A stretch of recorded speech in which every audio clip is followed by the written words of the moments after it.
Our last speaker this morning before we break for morning tea is Hart from the Department of Environment and Energy.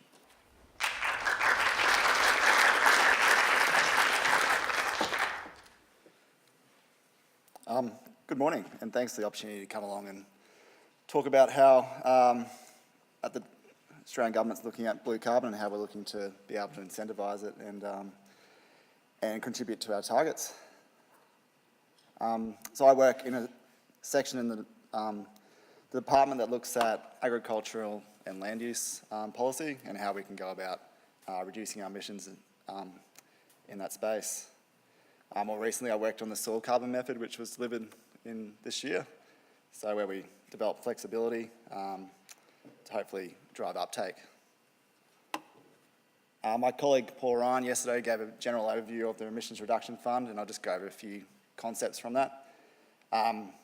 There's the crediting of emissions, and that relates to projects registering with the Clean Energy Regulator, applying a method.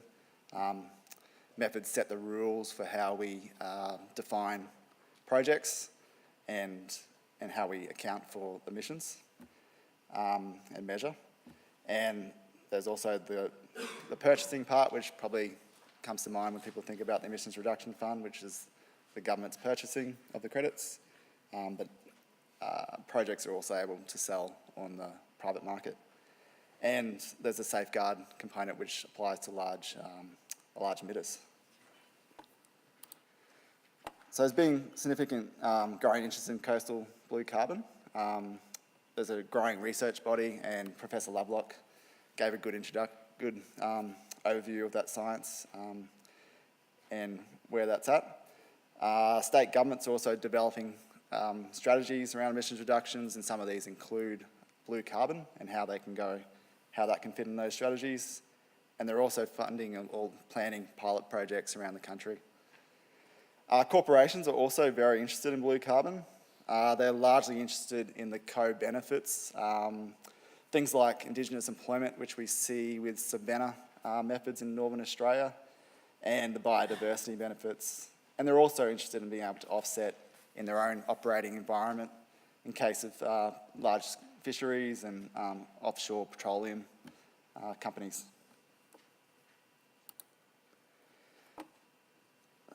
So Professor Lovelock gave some introduction around carbon stocks. So Australia's got around 10% of the mangroves, seagrass and tidal marsh carbon stocks, and that's comparatively large when we compare it to our terrestrial forests. So there seems to be an opportunity there for Australia. Again, it's a country by country thing, and there seems to be an opportunity there for Australia with the large carbon stocks to see if we can increase that and continue to protect them. So the Australian government's working on blue carbon in three different perspectives. Firstly, the national inventory. So the national inventory measures and tracks our emissions, our anthropogenic emissions, and contributes to our targets. There's also the International Partnership for Blue Carbon, which Professor Lovelock mentioned. So that was announced by former Minister Hart at the Paris COP. And that looks at building capacity through Asia Pacific and the world around blue carbon and sharing some of our developing expertise. And further, the part that I'm here to talk about today, so the Emission Reduction Fund. We're currently scoping whether there's potential for an emission reduction fund, which is currently incentivising terrestrial projects and industry projects, and whether we could extend that to coastal blue carbon environments.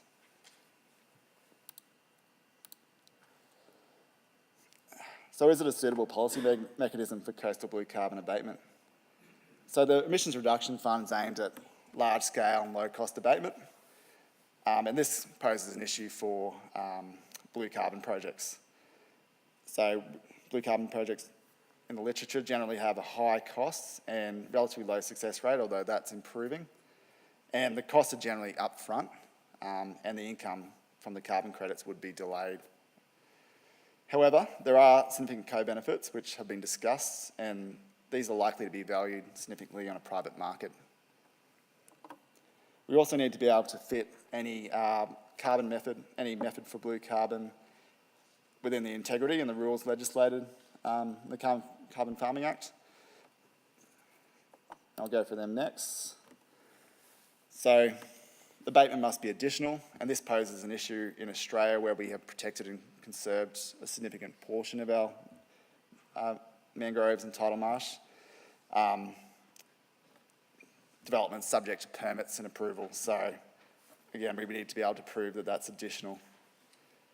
We need to be able to measure and verify carbon abatement, and we're getting better at doing that. There's still lots of science going on, especially around fluxes of methane in these environments. It needs to be supported by clear and convincing evidence, and that's growing. Estimates need to be conservative, so we always need to err on the side of conservatism.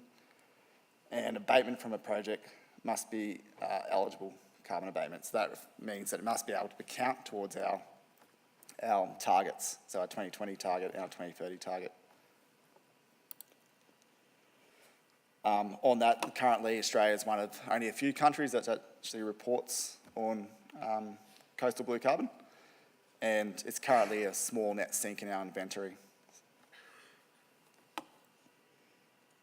Okay, so the department commissioned a technical review of emissions reduction fund opportunities. Professor Lovelock has mentioned this. The report looked at what sort of influencing factors we have in these environments and how we can both sequester and avoid emissions. And it came up with 4 activities which we may be able to include in an ERF methodology.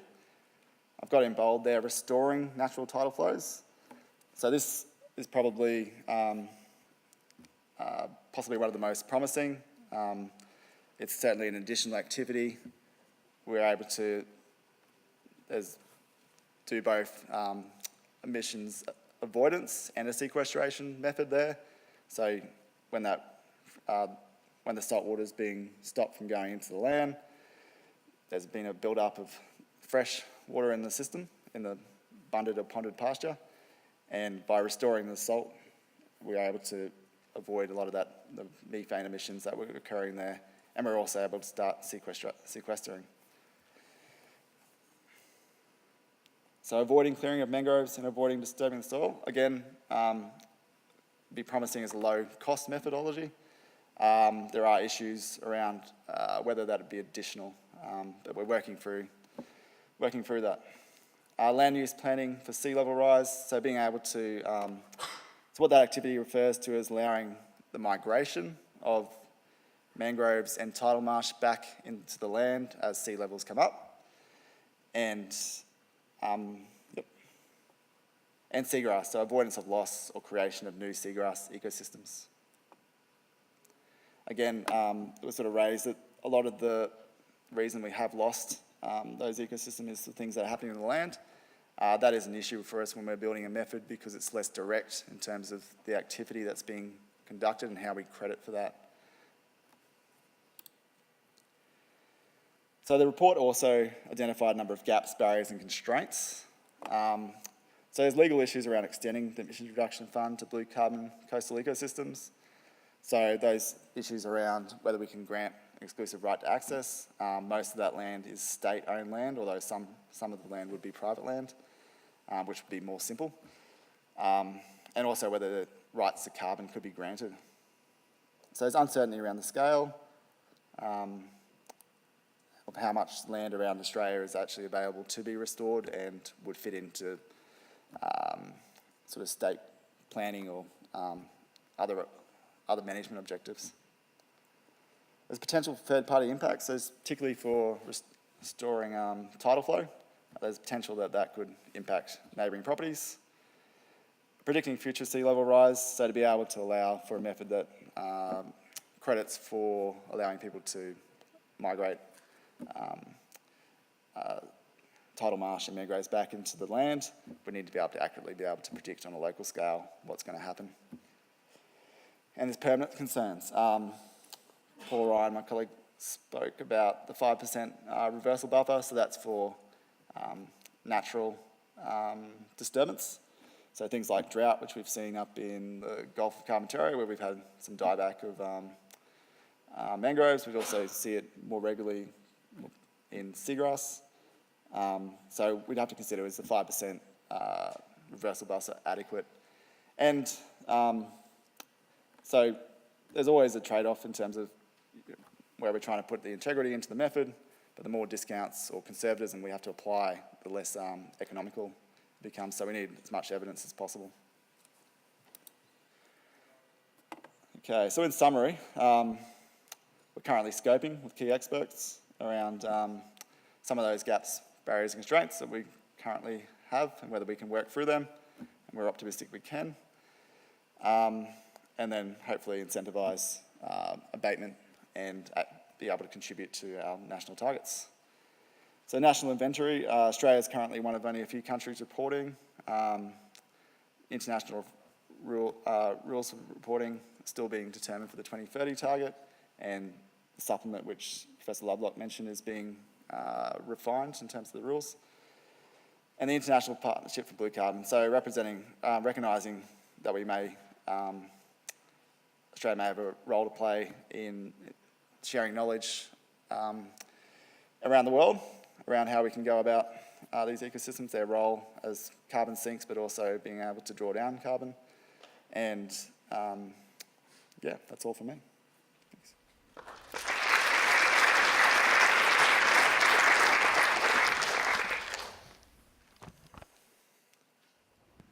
Yeah, thank you very much. And a question about accounting. So what is your baseline, basically, the reference case without blue carbon? So that would be probably carbon absorption by the ecosystems as well. And how do you assess that, the net impact? Is that from in terms of how we credit projects, or is that looking at the inventory and how we're measuring? Yeah, you can measure the inventory, but what's your reference inventory then to compare against? What's our reference? Well, if you hadn't planted seagrass, something else would grow. Yep. Okay. So we're looking at, in terms of the inventory, what we account for is the anthropogenic component of it. So we don't currently account for the sink that's going on. We're looking at where that's being restored. There's different methods in the IPCC guidelines. I probably couldn't elaborate too much on those methods, sorry, but yeah. Thanks for the interesting talk. I guess my question is around the issue of resilience. You mentioned that you're accounting for sea level rise as a potential increase in the available area for doing coastal work, but have you actually taken into account the actual and projected temperature rises and other effects of global warming that, such as the phenomenon that you mentioned, the dieback of hundreds of kilometres of mangroves in the Gulf of Carpentaria? I mean, we've got a very sensitive ecosystem, and you really need to take account of the projected impacts of global warming in determining whether you're actually going to have a net positive or negative contribution towards our emissions targets. So yeah, well, I mean, we are going to be looking into those things, especially when we're considering around risk of reversal. We also need to look at whether it's possible that projects could migrate. So if there is sea level rise, whether we could, a project site which then with sea level rise goes inland, whether we could start to look at that and account for that, and that activity that's being carried out start to be carried out further inland. But yeah, this is all a lot of uncertainty, and that's the emissions reduction framework requires us to have 100 years permanence, the sequestered carbon, so that is an issue. Yeah. Professor Lovelock, did you put your hand up? Do you want to answer it? Yeah, that's good. Actually, there's some nice evidence to show that mangrove invasion into salt marshes, which is something that's happening globally and believed to be associated with global warming as mangroves penetrate further south and north into marsh habitats actually leads to an increase in soil carbon and increase in carbon stocks in those systems. And I think the issue about site selection, the issue about permanence and exposure to extreme events is really an issue of site selection for projects.